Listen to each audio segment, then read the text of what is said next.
friend Jeroen is going to be in my dreams tonight. This is a little bit higher. Over to be a little higher. Anyway, trying to get a little high myself, I guess. So I got to do it this way. If you haven't noticed, I got a little bit of an issue.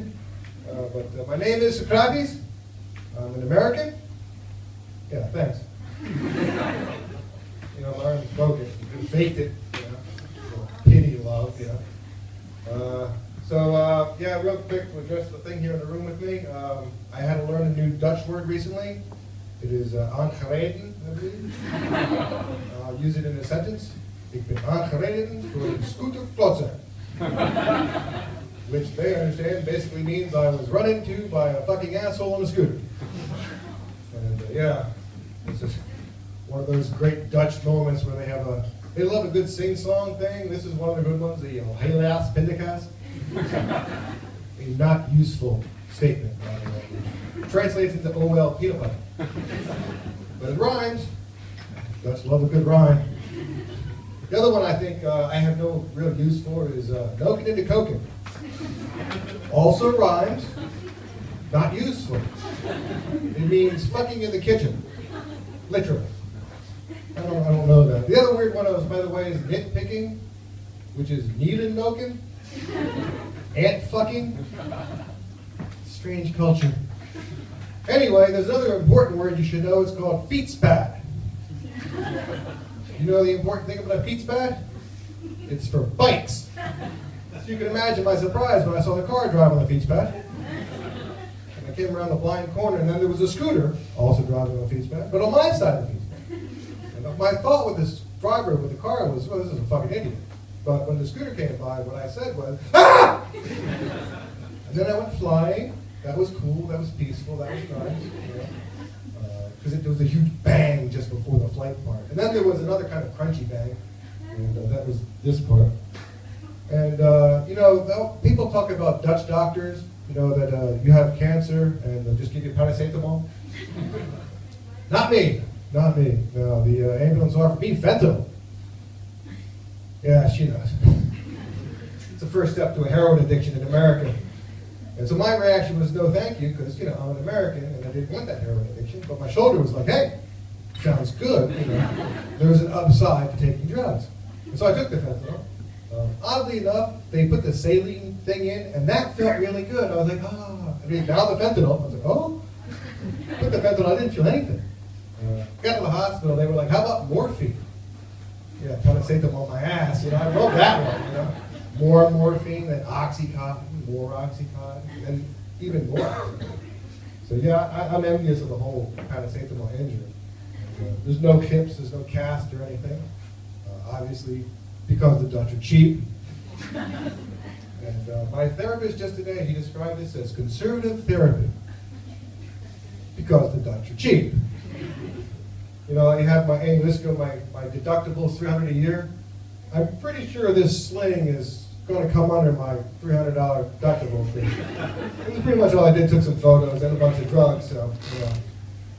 I've had worse, I suppose. I'm not sure exactly what, but that's the important Dutch word, by the way. You sound like a lot of Dutch people. Has anybody going on the Dutch person? Yeah. You know, for a long time. You know, this is the word. If you haven't heard it yet, you will eventually hear it. It's a word that Dutch use for everything. It definitely applies to my situation, which is good, bad. It doesn't matter. You can hear this, like, you know, after sex. You know, it's still better than before sex. But you know, I don't think you want that, you know, getting naked. Finally? I don't. But I like there's a bunch of Dutch words I think are kind of weird and stupid at the same time. It's like the Dutch word for that wooden shoe. Very logical name. You know, you're walking around with that thing, you're like, what do you want to call this? This is klompen. Nice logical name. I like that one, you know? And then, of course, an English guy came over with the shoes. And then, you know, well, it's already named, so we just Dutch it up a bit. Because you can't chach in a Dutch word. It's not a really good Dutch word.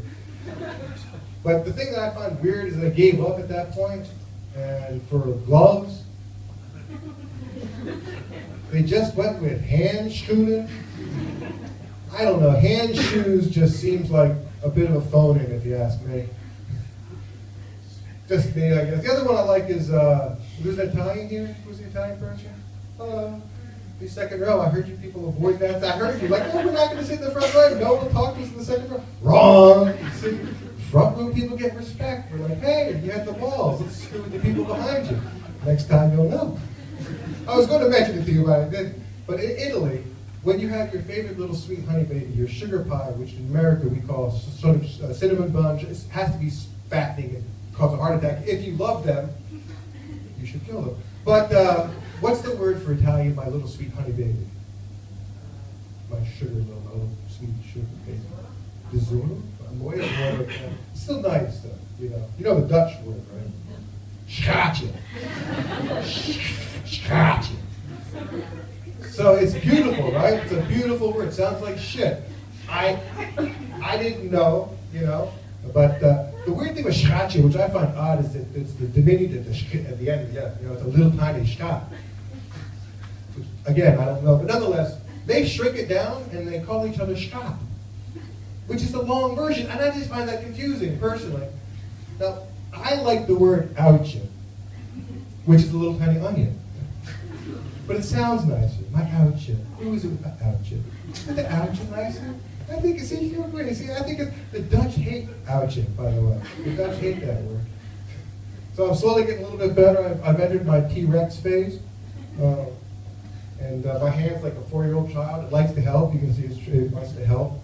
It told me to fill the bottle up the other day. And I was like, okay, go for it. And instantly dropped it. You know. Oh, I tried. Yeah. It's not good. It's not good. But let's see what else we got here on this list. Oh yeah. Well, so the world fell apart. 2022, by the way, is a good year so far. But I don't know if you noticed the crisis is across the world. I'm confident in our politicians because, you know, they caused the crisis. I think they could solve it. I'm an optimist. You know, I'm on drugs. But politics, people, it's a misunderstood thing, you know, but as a Greek, I feel the need to explain some of these Greek words, because politics is, of course, it's a Greek word. It comes from poly, which means many, and ticks. A blood-sucking parasite that spreads diseases. Politics. It makes more sense, right? The problem is giving the whole concept of democracy a bad name, which is unfortunate because democracy, also a Greek word, it's a great idea at first. You know, it comes from demo, to try it out, and krisi, which is Greek for wine. Because what the people wanted, they just wanted to have a good time. They wanted to have a good, you know, drink some wine, have a party. This is why all political groups are called parties. And nobody parties like a Green Party. I keep trying that, but there's so little support for the Green Party, I'm concerned about your all's future. Anyway, my name is Socrates, you guys are great, paisa, and Give